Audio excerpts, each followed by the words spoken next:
मृत्यु के 24 घंटे बाद आत्मा अपने घर क्यों लौटती है दोस्तों? गरुड़ पुराण में बताया गया है कि जब किसी की मृत्यु होती है तो उसके आत्मा 24 घंटे बाद अपने घर दोबारा से आती है। दोस्तों, मृत्यु एक ऐसा सत्य है जिससे कोई बच नहीं सकता है, नहीं इसको टाला जा सकता है। जब किसी की मृत्यु होती है तो उसकी आत्मा भौतिक शरीर से निकलकर सूक्ष्म रूप में उस स्थान पर घूमती रहती है जहां उसने अपने जीवन में अंतिम समय बिताया है, जहां उसके आत्मा शरीर को त्यागा है, क्योंकि वह अपने सांसारिक मोहमाया में उलझा रहता है। दोस्तों, उसे यह आभास नहीं होता है कि वह इस संसार से भौतिक शरीर को त्याग दिया है। आत्मा को अपने प्रियजनों का मोह सताने लगता है। उसका परिजन उसके मन अपने ओर आकर्षित करता रहता है। मित्रों, आत्मा फिर से अपने शरीर में प्रवेश करने की कोशिश करता है। उसे यह आभास नहीं होता है कि वह इस संसार को त्याग दिया है। उसे इस संसार को त्यागना बहुत कष्टदायक होता है। दोस्तों, फिर यमदूत या देवदूत उसके कर्मों के हिसाब से उसके आत्मा लेने आता है। आत्मा को 24 घंटे के अंदर यमराज के सामने प्रस्तुत दिया जाता है, जहां उसके कर्मों का लेखा जोखा चित्रगुप्त करते रहता है। उसके कर्मों के लेखा जोखा करने के बाद आत्मा को फिर से यमदूत 24 घंटे के बाद धरती पर छोड़ दिया जाता है, जहां उसके परिवारजन उसे बुलाता रहता है। यह यात्रा आत्मा के कर्मों के अनुसार बहुत कष्टदायक या प्रेरणादायक होता है। दोस्तों, गरुड़ पुराण जो हिंदू धर्म के 18 महापुराण में से एक है, इस पुराण में मनुष्य जन्म मरण से लेकर आत्मा से जुड़ी सारी बातों का विस्तृत रूप जानकारी दिया गया है। तो आइए शुरुआत करते हैं गरुड़ पुराण की उस ज्ञानवर्धक प्रस्तुति को कि मनुष्य के मरने के बाद उसके आत्मा 24 घंटे बाद अपने घर क्यों लौटता है। नमस्कार मित्रों, स्वागत है हमारे इस चैनल गीता गुरु ज्ञान पर। दोस्तों, गरुड़ पुराण की इस ज्ञानवर्धक प्रस्तुति में आप खो जाएं, उससे पहले हम आपको बता दें कि इस वीडियो को आधा अधूरा देखने की गलती बिल्कुल भी नहीं करें, क्योंकि यह गरुड़ पुराण की रहस्यमय प्रस्तुति है। इसे सुनने के बाद आपके जीवन से जुड़ मृत्यु का डर, समस्त लोभ क्रोध मोह खत्म होगा। मित्रों, गरुड़ पुराण में श्री कृष्ण ने बताए हैं कि किसी भी व्यक्ति को गरुड़ पुराण की बातों को आधा अधूरा नहीं सुनना चाहिए, क्योंकि आधा अधूरा ज्ञान हमेशा विष के होता है। इसीलिए मित्रों, आपसे यही आग्रह है, आप इस वीडियो को बिना स्किप किए अंत तक जरूर देखिए। साथ ही इस वीडियो को एक लाइक करके डॉट चैनल को अवश्य सब्सक्राइब कर लीजिए। और हाँ दोस्तों, कमेंट बॉक्स में जय श्री कृष्ण लिखकर ईश्वर को आप अपना आभार व्यक्त जरूर कर दीजिए। इससे आपके जीवन से जुड़ी समस्त दुखों का अंत होगा और जीवन खुशहाल रहेगा। आइए दोस्तों, जानते हैं दोस्तों, गरुड़ पुराण में बताया गया है कि जब किसी की मृत्यु होती है तो उसके भौतिक शरीर से सूक्ष्म आत्मा निकलने के बाद 24 घंटे के अंदर फिर से वह अपने घर परिजनों के पास दोबारा से आती है, क्योंकि उस सूक्ष्म आत्मा को अपने परिवार और सांसारिक मोह के बंधन में उलझा रहता है। वह आत्मा अपने परिवार के साथ 10 दिनों तक साथ ही भटकते रहता है। मित्रों, उस आत्मा को तृप्त तभी प्रदान होता है जब परिवारजन उसका कर्म कांड करता है, उसका रवि करता है, तब वह इस संसार को छोड़कर अपने नए यात्रा के लिए स्थान करता है। दोस्तों, गरुड़ पुराण हिंदू धर्म का एक ऐसा ग्रंथ है जो हमें जन्म मरण से लेकर मनुष्य अपने वर्तमान जीवन कैसे जिए यह सभी चीजों के बारे में सिखाते हैं। आइए दोस्तों, आज हम एक कथा के माध्यम से जानते हैं कि मृत्यु के 24 घंटे बाद आत्मा अपने घर क्यों लौटती है। इसके पीछे क्या आध्यात्मिक रहस्य छुपा हुआ है जो गरुड़ पुराण स्कंद पुराण के द्वारा बताया गया है, जो जगत के रचयिता ब्रह्मा जी ने स्वयं आशमुनि नारद बतलाया था। आज हम उन्हीं भावनात्मक कथा जानेंगे। मित्रों, एक समय की बात है, ब्रह्मलोक में सृष्टि के रचना करने वाले ब्रह्मा जी अपने आसन पर ध्यान मग्न में बैठे हुए थे। तभी देवर श्री नारद नारायण नारायण का जाप करते हुए वहां पहुंचे। उन्होंने आदर पूर्वक प्रणाम करके बोले, श्रेष्ठी के रचना करने वाले ब्रह्मदेव, मेरे मन में एक प्रश्न है जो मेरे मन को बहुत ही व्याकुल कर रहा है। क्या आप मेरे प्रश्न का जवाब देंगे? हे प्रभु, हर जीव मनुष्य का जीवन से मृत्यु, आत्मा रचना करना या आत्मा का पूर्ण जन्म करना, सब आपके ही हाथों में है। हे प्रभु, मैं यह जानना चाहता हूं कि जब किसी की मृत्यु होती है तो मृत्यु 24 घंटे बाद आत्मा अपने परिवारजन के पास क्यों लौटती है? क्या उसे अपने प्रियजनों का याद सताने लगती है, या यह कोई प्राकृतिक का नियम है? फिर ब्रह्मदेव ने नारद के बातों को सुनकर मुस्कुराए और बोले, हे देवर्षि नारद, आपका यह प्रश्न बहुत ही गुंड और महत्वपूर्ण है, जो हर उस मानव जाति लिए उसके जन्म, मृत्यु और पुनर्जन्म पर आधारित है। फिर ब्रह्मदेव बोले, हे नारद, मैं तुम्हें एक कथा सुनाता हूं, जो ना तुम्हारे इस प्रश्न उत्तर देगी, बल्कि हर मनुष्य के लिए एक चेतावनी और प्रेरणा भी होगी, जो मनुष्य अपने मृत्यु के सत्यता को समझ नहीं पाता है। तुम इस कथा को पूरे ध्यानपूर्वक आखिरी तक सुनो। ब्रह्मदेव बोले, हे ना, यह गरुड़ पुराण की भावनात्मक कथा है। जो यह कथा को आधा अधूरा सुनने की गलती करता है, यह उसकी अज्ञानता है, क्योंकि आधा अधूरा ज्ञान हमेशा विष के समान होता है।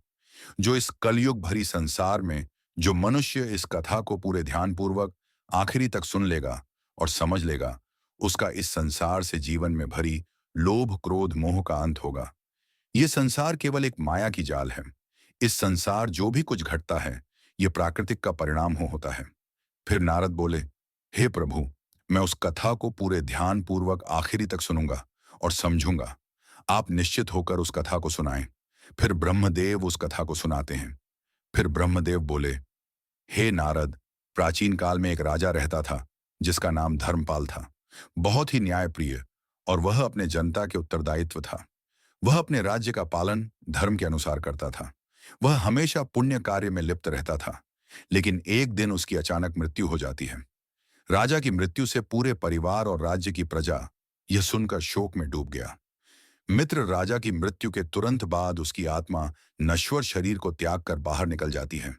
फिर ब्रह्मदेव बोले, हे नारद, जब किसी की मृत्यु होती है तो उसकी आत्मा शरीर को त्याग देती है, परंतु वह अपने भौतिक संसार के बंधनों से मुक्त नहीं हो पाती। वह अपने संसार मोह माया की जात में उलझा रहता है। वह सांसारिक मोह के कारण अपने घर परिवार, प्रियजनों के आसपास ही घूमती रहती है। राजा धर्मपाल मृत्यु के बाद उसकी आत्मा शरीर को तो छोड़ देती है, परंतु वह घर में सूक्ष्म रूप में हर वह दृश्य को देखता रहता है जो उसके परिवारजन उसके लिए करता है। आत्मा अपने परिवार को रोता चिल्लाता देखकर उसे रोकने की भी कोशिश करता है, परंतु उसके बाद कोई सुन नहीं पाता है।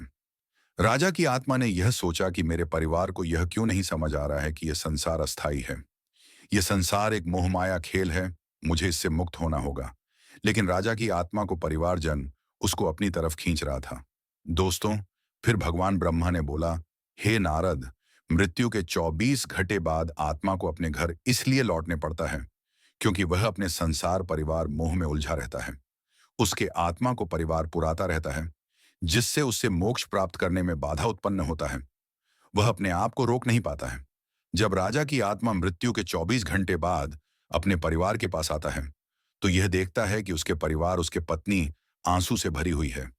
उसे पत्नी बार बार कह रही है, हे राजन, आप हमें छोड़कर क्यों चले गए? हमारा क्या होगा? उसके पुत्र अपने माँ को कहता है, माँ, पिताजी क्यों नहीं बोल रहे हैं? ये क्यों नहीं उठ रहे हैं पिताजी? हमें छोड़कर क्यों चले गए? क्या कभी नहीं आएंगे? राजा की यह आत्मा ने यह देखकर अत्यधिक भावुक हो जाते हैं। वह सोचते हैं कि काश हम इसे यह समझा पाते कि शरीर नश्वर है। यह संसार एक परिवर्तन का खेल है। यह आत्मा अमर है। यह एक शरीर को त्याग कर दूसरे शरीर में प्रवेश कर लेता है। मित्रों, फिर ब्रह्मा जी बोले, हे नारद, यह दृश्य आत्मा के लिए अत्यंत पीड़ादायक होता है। राजा की आत्मा ने यह सोचा कि क्या मैं इतना कमजोर था कि अपने परिवार को इस स्थिर स्थिति में छोड़कर चला गया? क्या मेरे जाने से यह सब खत्म हो जाएगा? जब राजा की आत्मा मृत्यु के 24 घंटे बाद अपने घर में प्रवेश करता है, तो वह अपने घर के हर एक जगह में घूमता है जहां उसने अपने बच्चों को खिलाता था, जहां उसके राज्य महल में राज्य सिंहासन पर बैठकर उसने प्रजा को न्याय करता था। वह पल जहां वह अपने रानी बच्चे के साथ हर सुख दुख बिताता था, उसे वह हर एक वस्तु अपनी तरफ खींच रहा था। राजा की आत्मा ने बार बार कोशिश कर रहा था कि वह रानी और अपने पुत्र को अपनी उपस्थिति का आभास करा सके। उसने रानी के पास जाकर धीरे से कहा, हे प्रिय, मैं तुम्हारे पास हूं। तुम्हारा यह विलाप मुझे कमजोर कर रहा है। मुझे इस संसार से मोक्ष पाने कृपया करें। लेकिन उसकी आवाज रानी को सुनाई नहीं दे रहा था। उसने अपने पुत्र के सिर पर हाथ रखा और कहा, हे पुत्र, यह संसार एक यात्रा है। हर आत्मा को इसे छोड़कर आगे बढ़ना पड़ता है। तुम मेरे बिना भी मजबूत बन सकते हो। लेकिन उसके पुत्र उसकी आवाज नहीं सुन पा रहा था।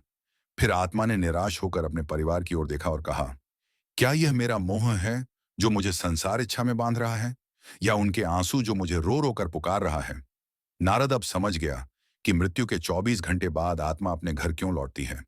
फिर नारद ने भगवान ब्रह्मदेव प्रणाम दिया और तुरंत राजा के राज्य महल में जा पहुंचा, जहां उसके मृत शरीर था, जहां उसकी आत्मा घूम रहा था। नारद को वहां पहुंचने के बाद वातावरण पवित्र और शुद्ध हो गया। उन्होंने राजा की आत्मा को सूक्ष्म रूप में देखा और बोले, हे राजन, तुम्हारा मोह ही तुम्हारी सबसे बड़ी बाधा है, जो तुम्हें मोक्ष पाने में उत्पन्न कर सकता है। हे राजन, यह संसार एक कर्मों का चक्र है। तुम्हारा शरीर या नश्वर संसार का हिस्सा नहीं है। तुम्हारी आत्मा को इस मोह को त्याग कर इससे आगे बढ़ना है। लेकिन तुम्हारे प्रियजनों मोह माया तुम्हें अपने कर्मों से रोक रहा है।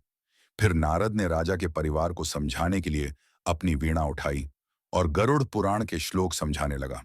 बोले, हे राजन, आत्मा अमर अजर है। ये तो मरता नहीं, इसका अंत होता है। यह मनुष्य के मृत्यु के बाद की आत्मा का एक यात्रा है।